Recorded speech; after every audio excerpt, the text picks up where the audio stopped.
Peggy 16.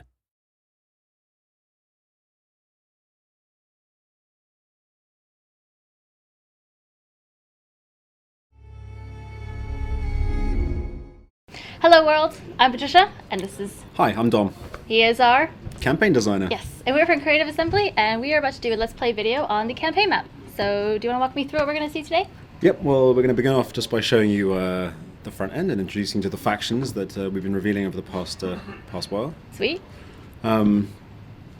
This is the front end at the moment. May change a little before we release, but you get the idea.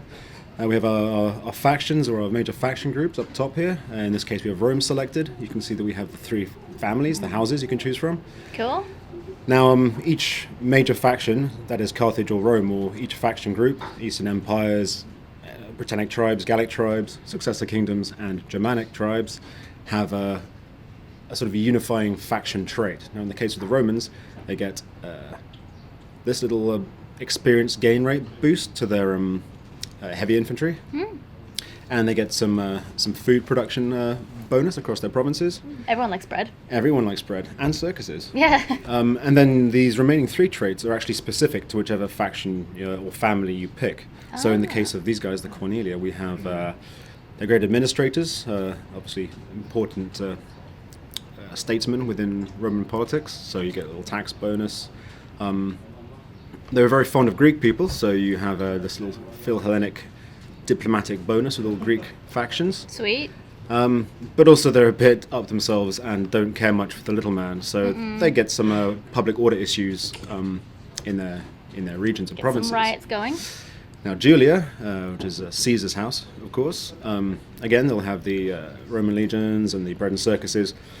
But they also have a Romanization bonus, which means they can convert provinces to Latin culture a lot faster than the other two families can. Countered by their drawback, which is the fact that no one really likes them because they're so keen on crushing everyone's everyone's culture, that they get some penalties to public order there. But they're also destroyers of barbarians. Obviously, Caesar was the guy who conquered Gaul. He thought we'd give them a little bit of a boost when conquering barbarian tribes, so that's their thing. Cool, very cool. And then Junia, a family which was, I believe, one of the founders of the Republic, one of the people who ousted the king and started the Republic back in the day, was from this family. And so they have this founding fathers trait, which gives them a little bit of a public order bonus when they are... there's a strong Latin culture presence in their regions. Not very good on the political scene, so they have a bit of a penalty. Makes it a bit harder to play as them if you're looking to make friends in other factions. But like I say, you have this little bonus to your own territory, so you're all right. Not very good at making friends then. And they were sort of agrarian, like reformists, so they get a bit more cash from their farms, which is all good. And you can see something similar with Carthage. We have the Hananids, the Maganids, the Barkids, and they all have similar things. So they'll have two traits that are common to them, and then the rest will sort of change. And now we have different victories as well, right? We do indeed. So everybody has a military, an economic, and a cultural. Yep. So That's here, pretty cool. Military, control X amount of settlements, maintain a number of units, research military technologies. In the case of the Carthaginians here, they have the additional fact they need to maintain naval units rather than just any old unit, because they were known as a naval power. So that's very important. And then the economic victory, trade relations, very important. You need to hold the resources. You need to be making a lot of money to win. Research civil technologies. So would you say some victories are harder to do than others? Or are they just styled differently? Well, I think it depends how your campaign evolves. The fact is, you're not actually tied into any one victory condition. You're sort of playing along. You might be thinking, I'm going to crush my enemies, and you're going for it. And then along the way, you think, well, I'm actually having a very hard time of it, but I'm making a load of cash. Yeah. And I have all these important resources, and I've got these regions, so maybe I'll just consolidate and see if I can't win another way. Yeah, cool. And then, that's cool. Are we going to take a look at the campaign map a little Let's take a bit? look. Yeah, we're going to look at a Carthaginian campaign we've got going on. Good. I'm quite excited to play Germanic, actually. Should be good. Why so? I don't know. I'm not sure. They actually have the coolest agent belongs to the Do they? Germanic. their version of the dignitary is this staff bearer, kind of bit of a witch, really. And she has this Cool. awesome cloak with like skulls and Yeah. feathers, and she's awesome. See, I really like their type of style. I don't know, it sounds a bit silly to pick a faction just from the style that they had, but I Well, no, like them. when this dignitary agent went in, I basically looked at him like, I would play this just so I could walk around with her, and here we are. We are get this control. We are looking at we're in Mauritania here. So we sort of started all the way down here. This is Carthage, our capital. Cool. We also had a huge. colony here in Lilybaeum and Caralis, as well as a small colony all the way over in Kart Hadasht, which actually means Carthage as well, but we felt it might be confusing to have several cities with the same name. Yeah. Now you'll Love it. notice, or people out there, keen-eyed people will notice that, actually no, you won't notice because obviously we've been playing for a while here. But yeah, in the start pause, originally we gave this territory to Carthage, Oh, right. but we kind of adjusted it now. So rather than giving them the entire north of Africa, they're an interesting faction to start with because they're spread out. So here they have Carthage, they're here, and all the way over in Spain.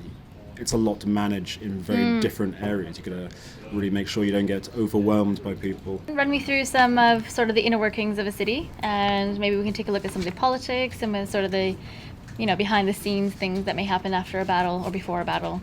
Well, what you're going to see here is we have an entire province, the province of Magna Graecia, which we've conquered both from the Romans and from the poor fellows of Syracuse. And by selecting one of the settlements here, you'll see we bring up the entire province panel. If we didn't own all the settlements, these would be sort of blocked out, and we need to get visual confirmation to be able to get sort of spy information on these places, see what's cool. inside them.